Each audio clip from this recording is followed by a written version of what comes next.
Please join me in welcoming Erwin Jackson to chair the next session. Erwin is Deputy CEO of the Climate Institute. Thanks, Erwin. Kelly O'Shannessy from ACF and Maria Tarrant from BCA. And Ian Woods from AMP Capital down the other end, by the way, sorry. Going well. Ooh.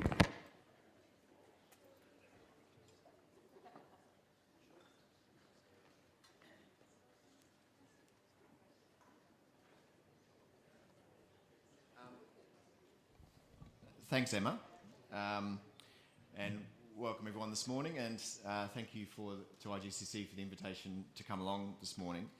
Emma's already noted that we have lost one of our panellists this morning, the French ambassador, who got called away on urgent business, but he'll be coming later this afternoon to give a presentation with another surprise guest. So my job really is to set some context, and I really have a hard act to follow after Professor Sachs, and then we're going to have a bit of a panel conversation around what Paris might mean, what it might look like, what it means in terms of investors, domestic policy, etc. So the first thing I think to say is, again, just to, I've been involved in climate policy both in Australia and internationally for about 20 odd years now. One observation I would make, and thank the role that IGCC has actually been playing in recent years, many times in the conversation we've seen certain parts of business, not all of it, but parts of business talking about what we can't do as opposed to talking about what we can do. And I think the role that IGCC has been playing in recent years to talk about what we can actually do in solving the problem has been a very welcome and valuable contribution to the debate. So in terms of context, Professor Sachs has already talked about some of this, but I'll just give you a bit more of a glass half full view of it. We are in a very different space to where we were a few years ago. We have seen a very difficult negotiation process at an international level since the development of the UNFCCC in 1992. We've seen very difficult domestic political debates about how we address the problem. But as of today, we now have countries which represent over 85% of global emissions who have advanced contributions to how they're going to address emissions adaptation and finance after 2020. Now, why that's important is not just from the point of view of that we got a good headline number, in that we can now start to see the plans that countries are putting in place and the emission reductions they're aiming to achieve. But we are now seeing, as a result of that, conversations in countries, not just in the environment departments, but in treasuries, in finance departments, in trade departments, about how they actually might achieve these policies. So we're now actually starting to see countries being forced through this international process to actually take a good hard look at what they're doing, how they're going to achieve the outcomes that they're committing to internationally. And increasingly we're also seeing countries talking about the investment needs that that's going to require. So just recently at the Major Economies Forum, which is sort of the equivalent of the G20 for climate change, which the US hosts, we started to see China and India, for example, start to put numbers on the table about how much investment is going to be required for them to achieve their goals. And you're talking trillions from the context of the Chinese and hundreds of billions in the context of the Indians. So we're now starting to see the conversation not just talking about we are going to achieve this percentage reduction in emissions, but also what are the domestic policies and how much investment is required to achieve those goals. The other thing that's different in terms of the context for Paris is that the actions that we've taken over the last 20 odd years have actually started to have an impact. We are closing the gap to the 2-degree goal. We're not there yet, and we certainly still have work to do, but we're probably no longer on the 6-degree trajectory. We're probably not on the 4-degree trajectory, where the most recent estimates, assuming that the governments live up to the commitments they've made, would put us somewhere between 2.7 and 3.5 degrees. That's still not 2, but it's certainly not 6. So we're starting to bend the curve, and we're also starting, I think, to see the decoupling of a growing global economy and growing global emissions, and we saw that for the first time last year, and hopefully that's going to continue. I think the other thing that's happened is that because countries have been putting in place domestic policies, they are actually becoming more confident to commit internationally. I can't imagine a scenario where the Chinese, the Indians, the South Africans and the Brazilians would be putting forward policies at an international level unless they felt they could achieve them. And that's being driven by, we saw from Kyoto, for example, it set up the global carbon market. That then set the seed, if you like, for renewable energy investment in China. Now they're actually the world's biggest investor in renewables, and that's giving them confidence that they can achieve the kind of goals that they're committing to internationally. The other thing that of course is doing is building political constituencies for action. Renewables now are, in terms of investment terms, the biggest share of the global pie in power generation, which of course creates political constituencies in countries for further action. And I think the other thing that's changed, and this is something that Professor Sachs also touched on, is that we're now seeing the mainstream of language around the need to achieve net zero emissions. It's not coming from just Greenpeace anymore, and that's where I started off my career, but it's now we're seeing it from the IMF, from the World Bank, from the OECD, from major businesses such as ANZ, BHP, AGL, and a whole range of other companies now recognising that ultimately that's the ultimate destination that we need to get to. The other thing that's changed is the nature of the process. The Paris outcome and the agreement around it are really going to be complementary to all the other things that I've talked about. We're no longer in a world where the international process drives domestic action. We're really in a world now where I think that the international process complements and facilitates greater domestic action. We've become less reliant on top-down formal processes, and we're going to become increasingly reliant on processes that drive action outside the UN process. And we're already starting to see that with greater levels of business, civil society, and I think critically investor action to drive climate change solutions outside formal processes that happen under the UNFCCC. The other big change that we've seen in the last 20 odd years is this is no longer an environment issue. This is not negotiated by environment ministers by and large anymore. This is an issue that cuts to the heart of national security in many countries. It's about national interest. It's about how they're going to grow their economy and how they're going to develop a long-term plan for economic development. It's no longer just an issue that is dealt with by the environment ministers, which changes the dynamic significantly. So in terms of outcomes for Paris, the draft text was circulated a couple of nights ago. I think if people remember Copenhagen, about this point in that process, the text was at least 80 pages long and full of brackets. You could have actually stuck a bracket at one end and a bracket at the other end and said the whole thing was up for grabs. We have a draft agreement which is only 20 pages long now. Whether that survives the process going forward is a question, but I think it does illustrate that there is actually a political momentum, if you like, for an outcome in Paris, which is going to set a short, durable agreement which defines the parameters of the agreement going forward, but also critically the detailed negotiations that are going to happen after Paris, because Paris is not the end of this process, it is just a step along the way. The core issues in that framework or in that agreement are probably the way I'd probably see them as probably three. We've seen countries where, as I said, 85% of global emissions are now covered by targets post-2020. One of the core issues in the agreement will be how that then is ratcheted and regularly updated. So as opposed to Kyoto, which was sort of like it wasn't really, its intent wasn't to be a one-off agreement, but it effectively was, or the Copenhagen and Cancun agreements, which were one-off agreements, countries are now seeking to establish an agreement which is durable, which is flexible, and which increases action through time. So you'll see words in the new agreement like progression. There's a concept around no backsliding. There's regularly updating contributions. There's making sure that countries are continuing to increase ambition through time towards the 2-degree goal. The other thing that's going to be really important in Paris is how the accountability and transparency frameworks are set up. We currently have a system where developed countries have a certain level of transparency applied to them, and we have developing countries with another level of accountability and transparency. I think if Paris is successful, and what we're starting to see in the core agreement at the moment is that will become unified, and the post-2020 will have everyone in the tent, everyone holding each other accountable, and everyone actually looking at what everyone is doing and making sure that their targets are being met, but also critically that they're implementing domestic policies to achieve them. The other core element of Paris is going to be whether it is fair. You cannot get an agreement at an international level unless it is fair.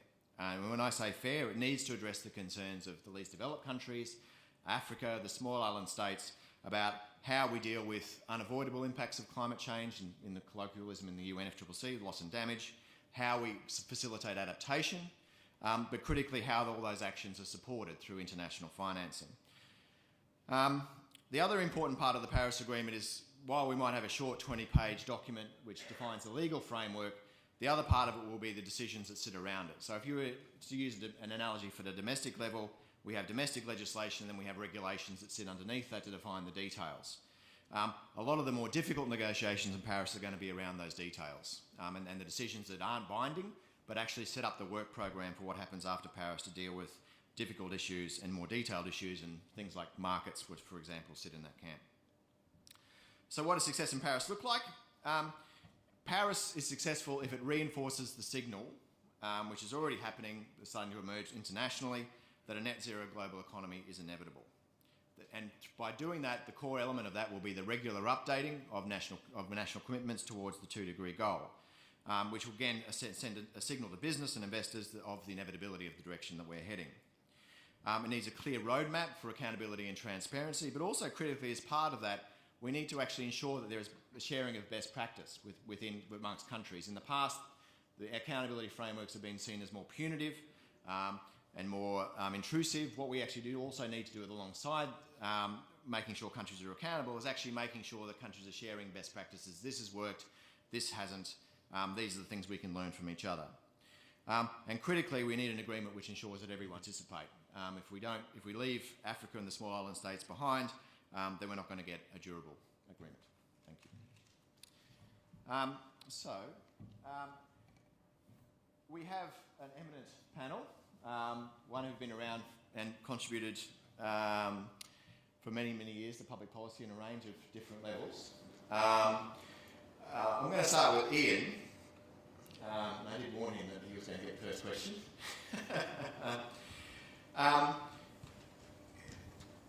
What can investors do globally outside the Paris process and within the Paris process to increase investment to address climate change, and what sort of Paris outcomes do we need to facilitate? Yeah, thanks, Erwin, and it's good to be here. Morning, everyone. I think what would be useful is just to remind ourselves as investors the way we think about this particular problem. I think it is, based on what we heard yesterday about the physical impacts and what Jeffrey Sachs just said, it is in investors' interest to have a 2-degree world at worst. We're actually aiming for something because of the economic impacts that will have on us. So it's the economic impacts of not meeting a 2-degree world which is critical. So as investors, we have to think about, well, what does the world look like? Because that's what we are, we're future-looking organisations. What does the world look like if we've got to meet a 2-degree world? And that means that if you think about a contraction and convergence model for emissions going forward, that the per capita distribution of emissions needs to be somewhere of about 1.8 tonnes of CO2 per capita, and that's a way of distributing. So that's one way of thinking about it. So I think that's important for us as investors to reflect on Paris and any policy, is how well does the policy or the targets that come out of Paris enable us to reach that target? Because there are really two tests for us as investors that we're wanting. One is we want a transition which is smooth economically, so we don't want disruptions to our investments, so we can give our returns to people. And to enable us to do that, we want a policy framework which facilitates that. And that's really the two tests of both our domestic policy and international policy for that matter, but also the outcomes out of Paris. So put within that context, and you'll see a lot of that is about future focus. And one of the interesting things about Paris, and I can understand politically, is that it's anchored in emissions back in 2005 and 2010 and 2000. People talk about reductions from 2005. That is a really backward-looking way of looking at the problem for us as investors, because we're interested to know how do we get somewhere in 2050, say 1.8 tonnes per CO2. So that puts in context the Australian target. Sure, we might reduce our emissions by 40% per capita or whatever, and that's terrific. But where would that leave Australian economy in 2030 relative to the target we need to get to by 2050? It would mean the Australian economy would still have the tonnes of CO2 per GDP that currently Europe, Korea and Japan have currently. So we're 15 years behind some of our main competing trading nations. The tonnes of CO2 per capita would probably be, depending on how you cut it, somewhere in the order of 2 to 3 times those competitors as well. So that's one way of us as investors putting in perspective the current target that we've got that's been put forward. But having said that, I recognise that there is a political aspect here of Paris, and I think Paris has done extremely well to disentangle the politics of trying to negotiate an agreement and making countries accountable for what they've said they're going to try and achieve, which is 2 degrees.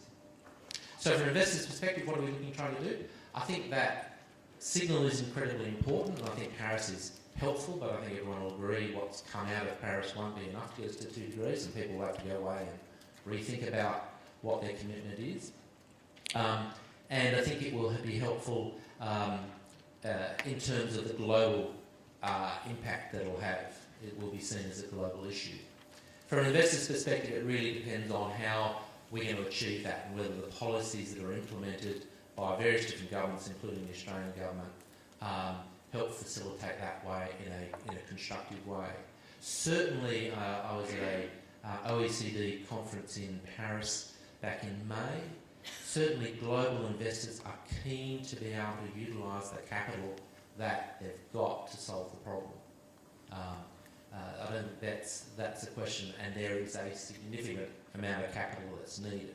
There are a whole range of obstacles to that, not least things like Basel III in terms of the allocation of capital to liquid assets as being one of them.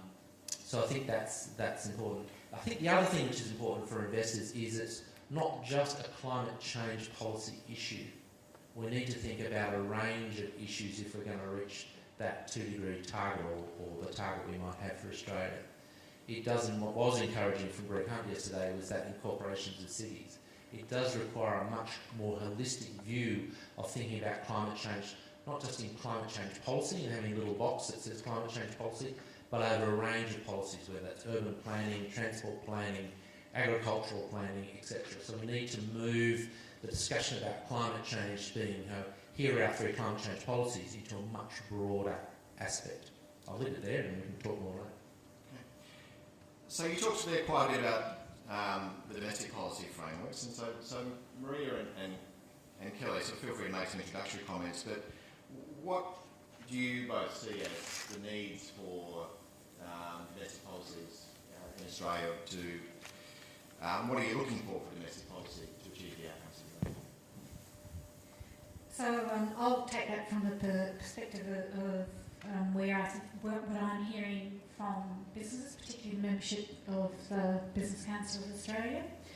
And if I was to simplify all the discussion, it's please do not give us another 15 years of the policy flux that we've just been through. What businesses are seeing is the process to Paris and a process beyond Paris, which is setting a long-term framework. What businesses are seeing is we've had 5 different attempts at national policies. In the domestic environment, we've had 5 different attempts at national policies. We've had many sort of resets of renewable energy policies. We've had state-based policies and initiatives come, go and come back again. All of that creates an environment in which you're making short-term business decisions in terms of managing transition. And to the degree you can move into a space where you've got some basis to think that policy constructs are going to be there for the longer term, you can start to actually recalibrate the risk measures when you're assessing your projects, but you can also think about smooth transitions and smooth investment.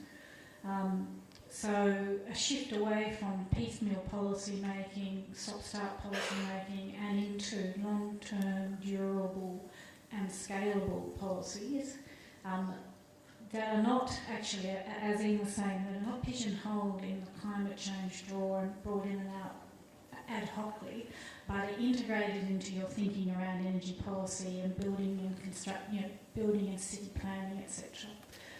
All that is going to really be the sort of groundwork for planning a long-term transition and investing for a long-term transition.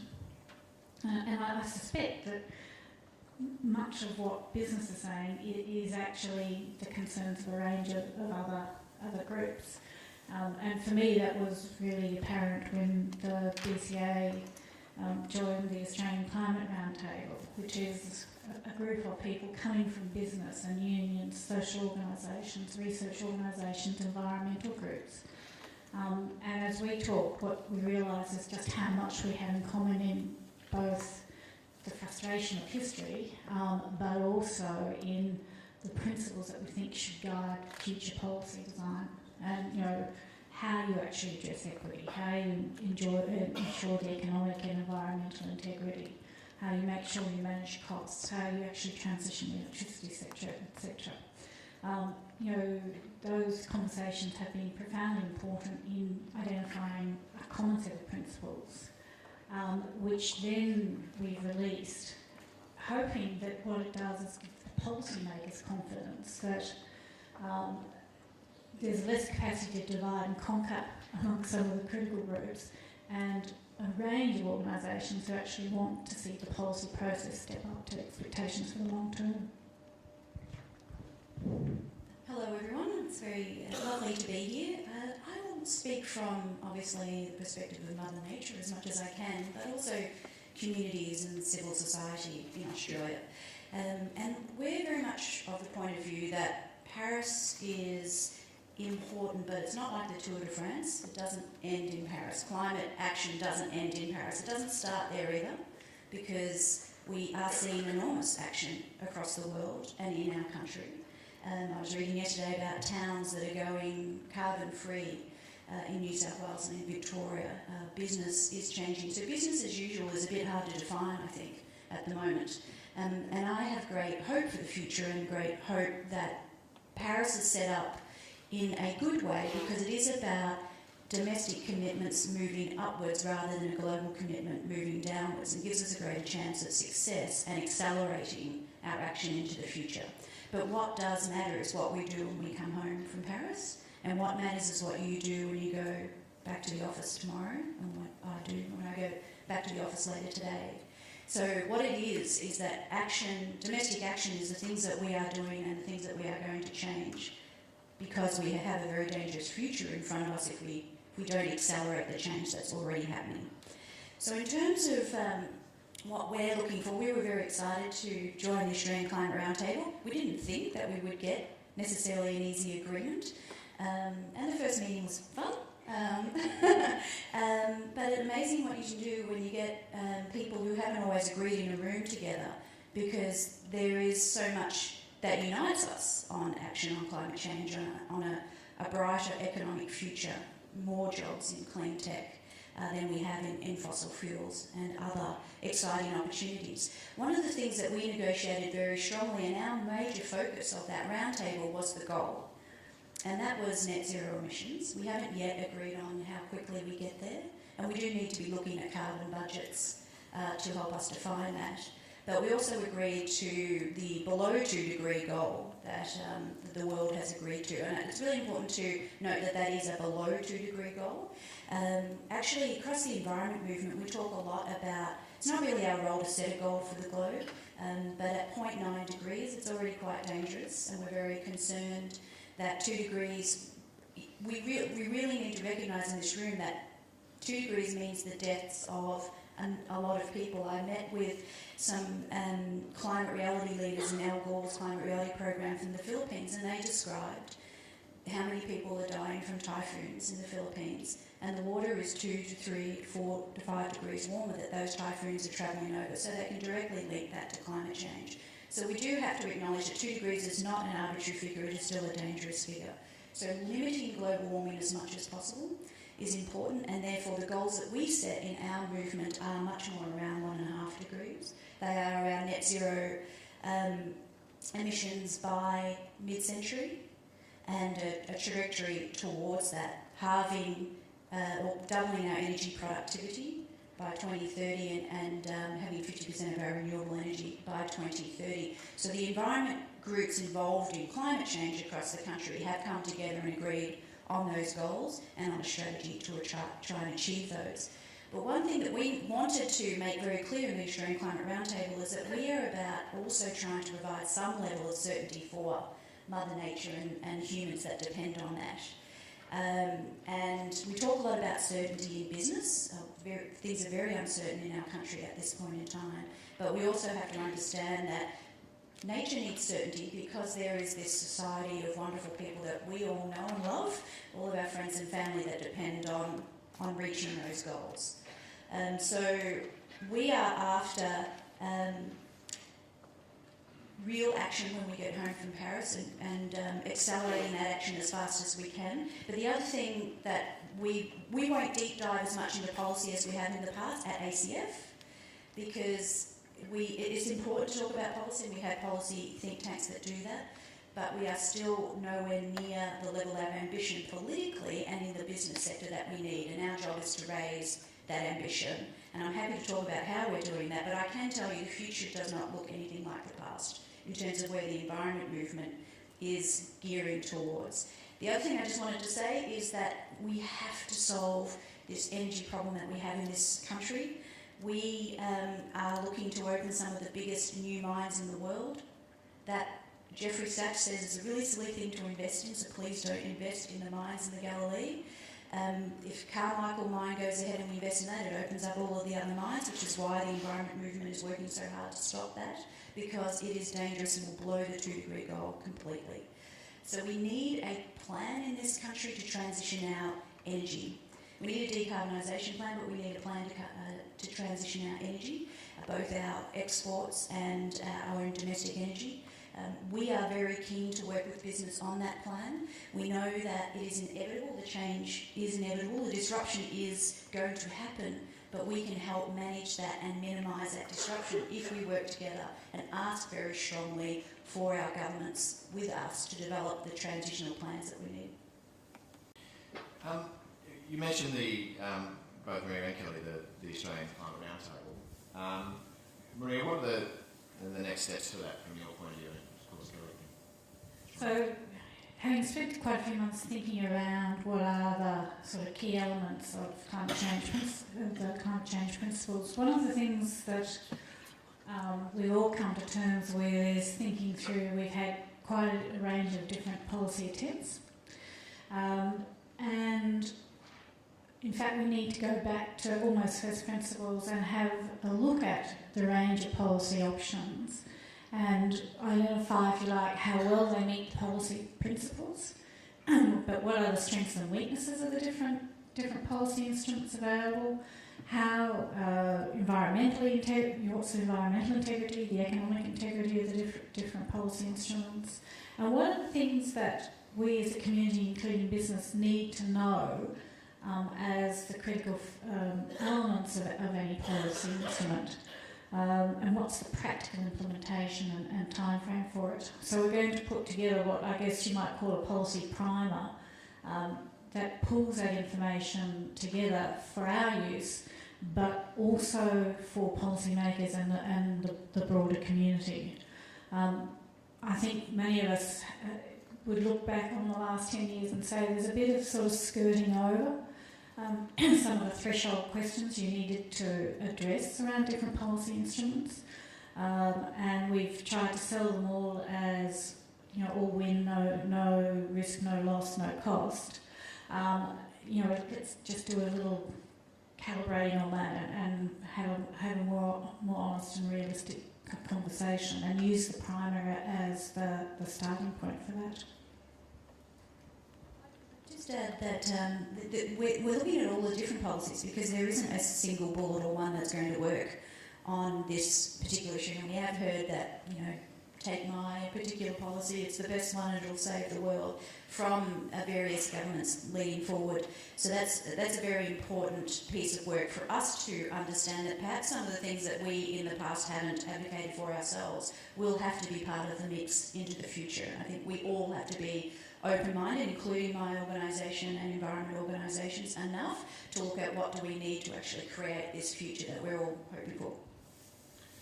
So we're just going to go quickly in a minute to a video from Rachel Kyte from the World Bank, but just quickly from all three of you before we do that, and then after the video we'll go to Q&A. If you're going to describe the Australian target, initial target. Ian, you've already touched on it, that it doesn't set a long-term, potentially a long-term trajectory, but what are your respective views of the target that was put forward, the initial target that was put forward from the government? I'll happy to start. We think it's a defeatist. That's the one word we would use. If you took the target and put it back on the 2000 levels, it's 19% reduction by 2030 based on 2000 levels. The government is using 2005. 19% is lower than the current target, which is 5 to 25% in 2020. So that target does not believe in the ability of you or business or community to solve this problem, and it's defeatist. So I think if I think about it from a business perspective, there are a couple of things that come together. One is the bipartisan commitment to the global goal of less than 2 degrees. So you do have a sort of long-term framework there. You see the current target as the starting point. Most of, I guess those of us who have sort of sat and read some of the drafting texts, you realise that this is a starting point. It's not you can't backslide. There's a full expectation that it will be moved on, incremented as policies are implemented and as you see progress towards that less than 2 degrees. So it's putting the floor, I guess, is how I put it. I guess from my perspective, if you think about starting with the end in mind and what we want to try and achieve by 2050, that's a reduction in Australian emissions of somewhere in the order of 90% based on whether you use 2005 or 2010, doesn't really matter. It's a significant 90% reduction or thereabouts in Australia's emissions by 2050. And at 2030, we're going to be 26 or 28% below 2005. So I think that just put in the context what the challenge will be if we only stay at that reduction between 2030 and 2050. And I guess some of the big questions that we as investors will need to face in terms of how the Australian economy does that. Okay, so we're going to go to the video, and then we'll go to a Q&A.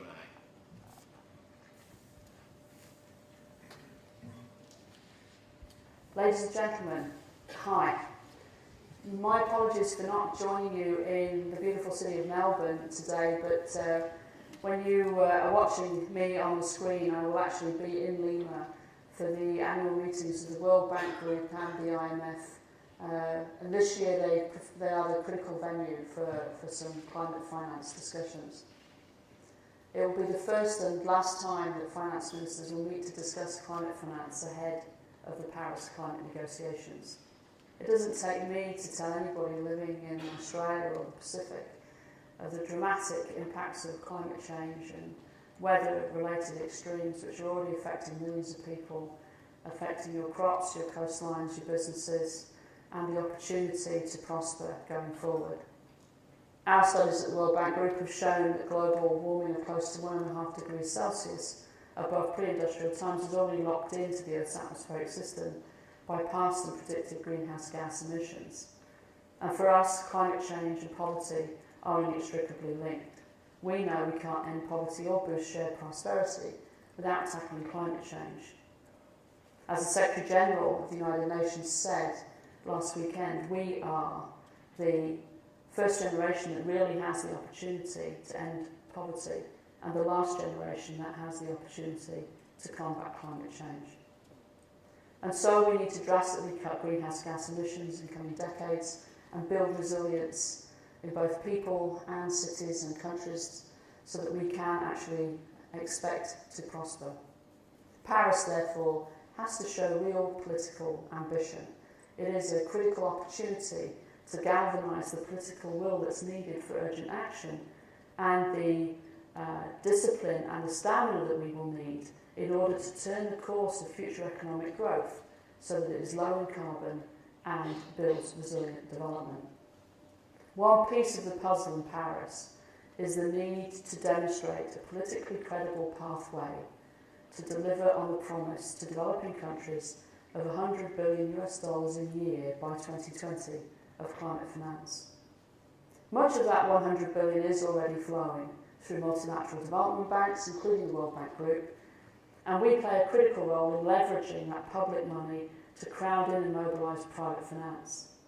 Across the bank group, we already finance on average about $10.3 billion a year of climate finance and successfully leverage the private sector from that. We're working in this region. Last year, our private sector arm, IFC, invested in Sunergize International Limited, a company that supplies solar rooftop energy in the Pacific. It was an investment that allows Sunergize to expand solar installations across the Pacific region, including to the Solomons and Papua New Guinea, where businesses lack a stable and affordable power supply, helping them access less expensive, cleaner power with no upfront investment required. We're ready to do more, and here in Lima, we will make commitments to do more. But I think it's very important that we look at the national plans, the INDCs, that have been filed with the UN over the last few weeks and months, because there we can see the sign of future demand. There we can see the contours of investment plans in every country, investment in energy, clean energy infrastructure, in clean transport solutions, in climate smart agriculture, in better water systems. As the Chinese have indicated, their INDC alone is a clear plan for future investment and a clear job creation plan. This is a multi-trillion-dollar opportunity for you as investors. Low carbon growth will allow businesses to unleash new levels of innovation, create new jobs, and help build a stronger economy. As we read these INDCs and we see these plans for each country to move onto a pathway for low carbon growth and resilient development, there are certain fundamental things that government will have to do in order to direct investment into the clean, green economy of the future. We'll have to get prices right. Governments will have to use explicit or implicit measures to put a price on carbon. All of the evidence is that as countries do that, they do become more efficient. Investment does start to flow into the green side of the economy, and R&D spending by the private sector does focus in on low carbon solutions.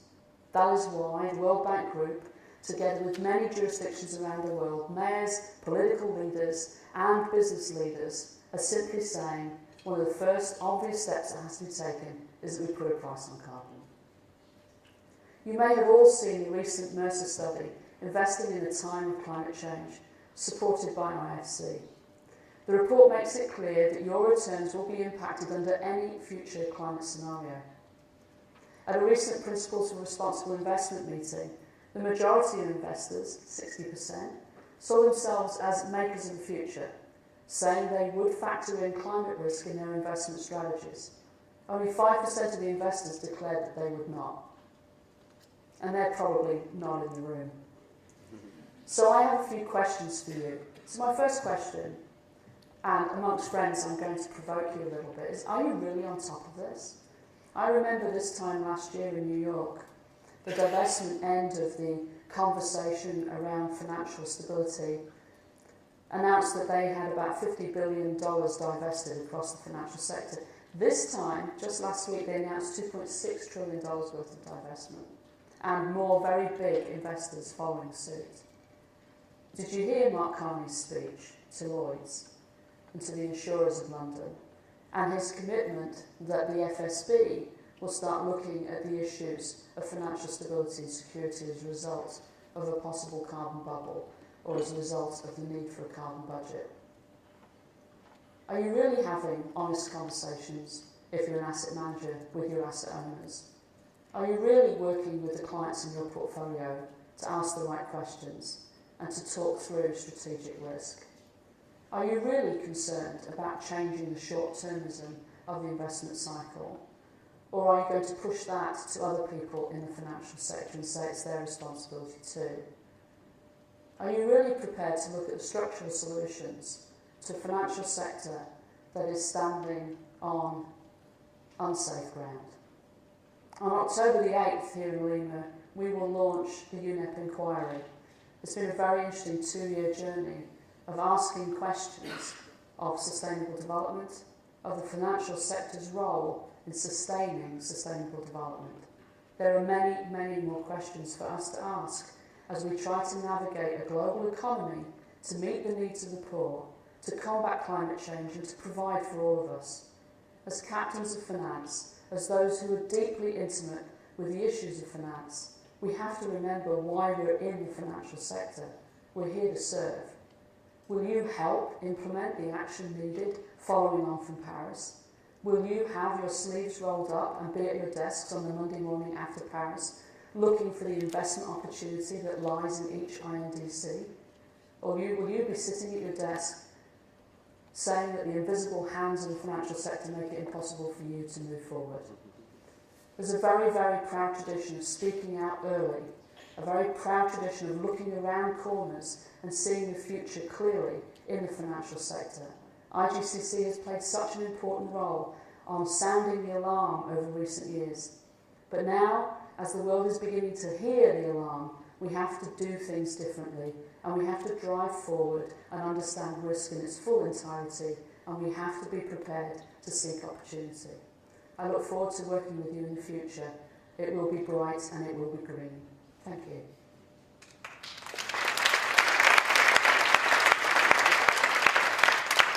Let's get the panelists back up, and if people have questions, if they can stick their hands up now so we can get the microphones moving towards them. And I think we have one just up here. And if you could just introduce yourself, that would be great. Elaine Pryor from City Research. A question which is really for Maria. Just wondering how much the mood of business has really changed, and in particular heavy industry, because it's inevitable that there will be losers as well as winners as things progress.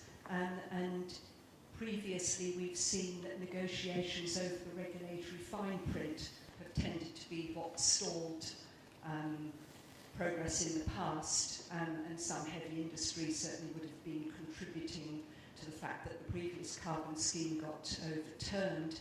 So just wondering what sort of feeling that you've got at the moment in terms of how heavy industry is likely to react when we get down to the regulatory fine prints that's required to make the targets happen.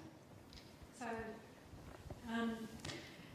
I think this is the case actually for all industries, those directly affected and those that are secondary. But when they're looking at policy, they're looking for durable and workable, but they're also looking for policies that do not bring, if you like, the wrong or premature shocks. So when you get down to, and you talk to people who are particularly heavy electricity users, if you like, heavy emissions intensive, there are 2 or 3 things that come into the discussion. One is, to what degree is the technology or the industrial process one that can be upgraded or replaced, or are there some real limits on the capacity in the short term to deal with emissions? Once you answer that question, it has an impact on how you think about the design of policies and regulations. The second is, what does it do in terms of the competitiveness in the short term versus the long term? So if you have an industry that, once you have a global price, it is actually able to compete well and actually be equivalent around in terms of emissions, you don't want to see that industry or that particular firm disappear out of the economy prematurely. So how do you manage the transition? So that will continue to be a discussion at the specific. The third question is around the sustainability of the policy. And I think people sometimes misrepresent what have been the various sensitivities around various iterations of national emissions policies.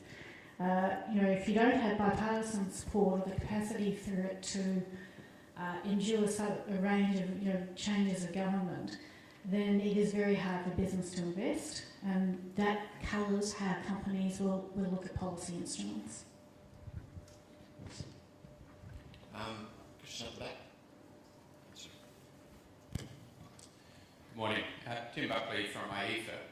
A question for Marie, if I could. The Jeffrey Sachs talked about the commercial delusion of tar sands in North America, and Australia has our own version of the tar sands. We're looking at the idea of a massive taxpayer subsidy to open up the largest new coal basin in the world. What's the BCA's view about the delusion of investment and jobs in the Galilee? The BCA doesn't have a view on that particular project or that particular investment. What we are conscious of is there is going to be a challenge, and this really gets to the conversation Kelly was talking about that we all need to have. There will be a requirement for coal for some period of time.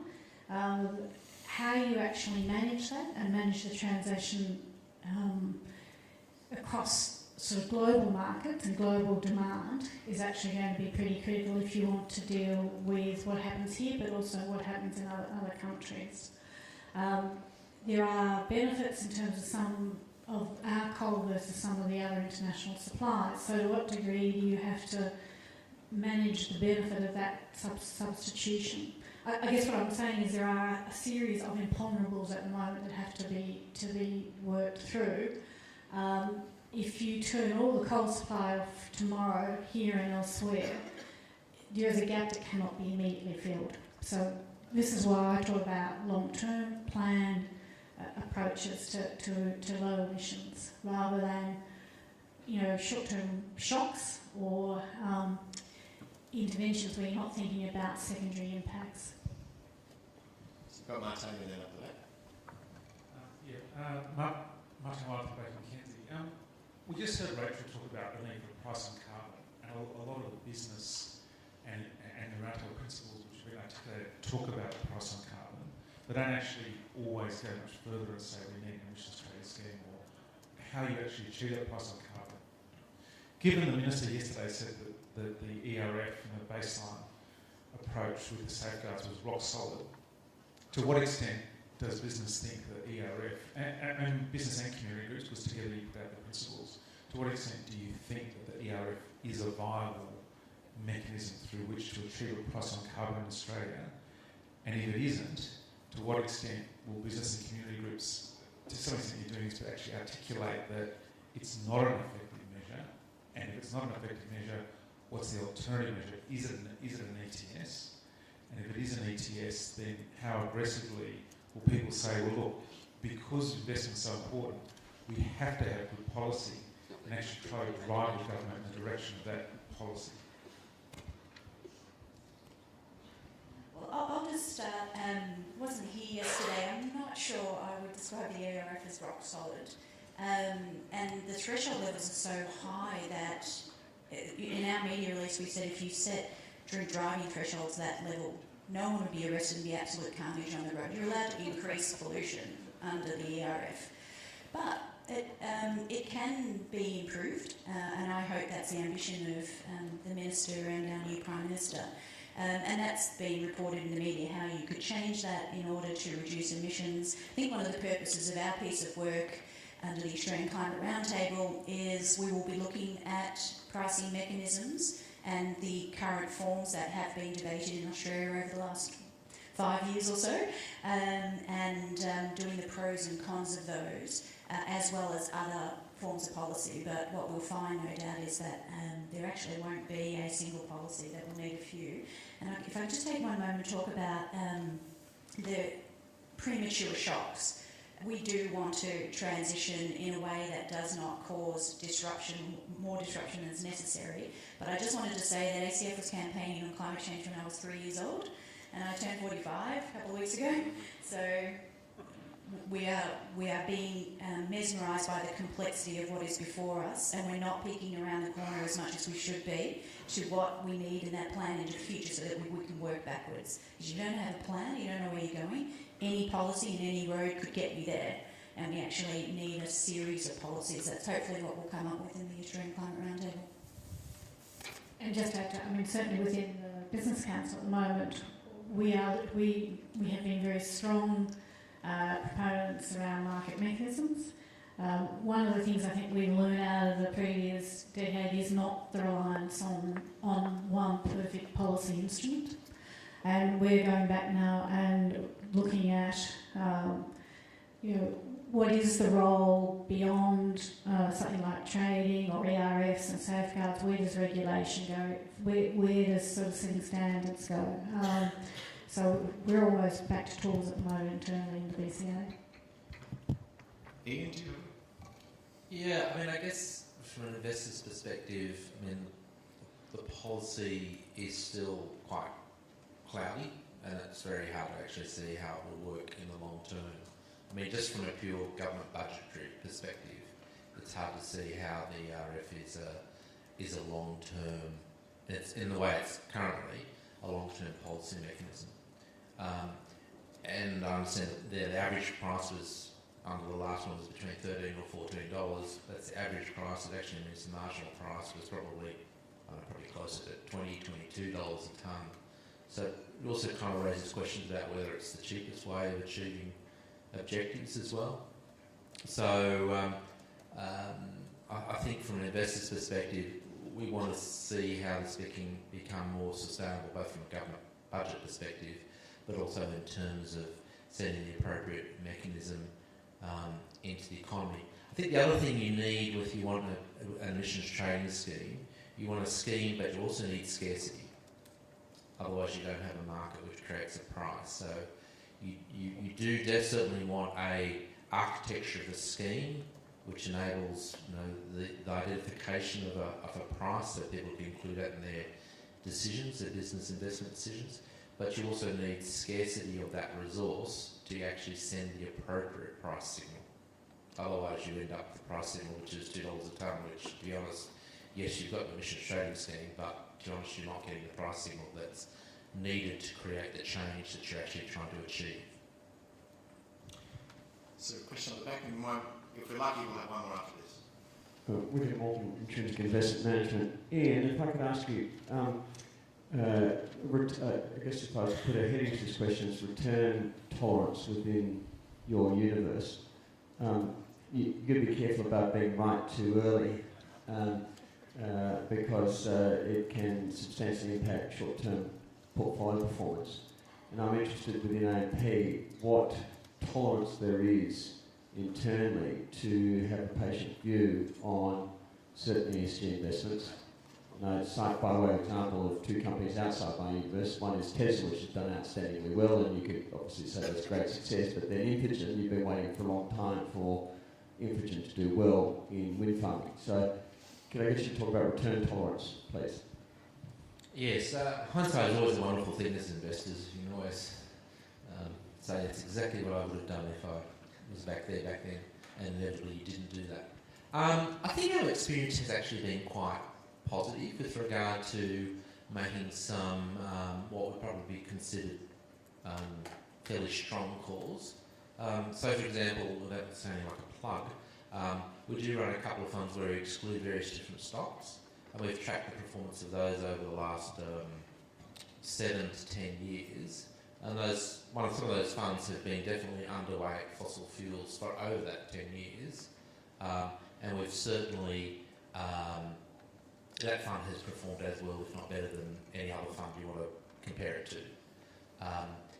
One of the good things about those particular funds is you need to communicate with your investors, people who are investing in it, about what the implications are. The same way you need to make your investors aware of the implications of being exposed to Aussie equities or international equities. Sometimes Aussie equities are going to underperform versus international. So I don't think it's any different from any other aspect of investment. You need to communicate with your investors about what the implications may be of a particular investment style or direction. And from AMP's perspective, the proof of the pudding has been good in terms of what the performance has been. Okay, so I think that probably wraps us up. So probably take this opportunity to thank the panellists for their contributions and time this morning.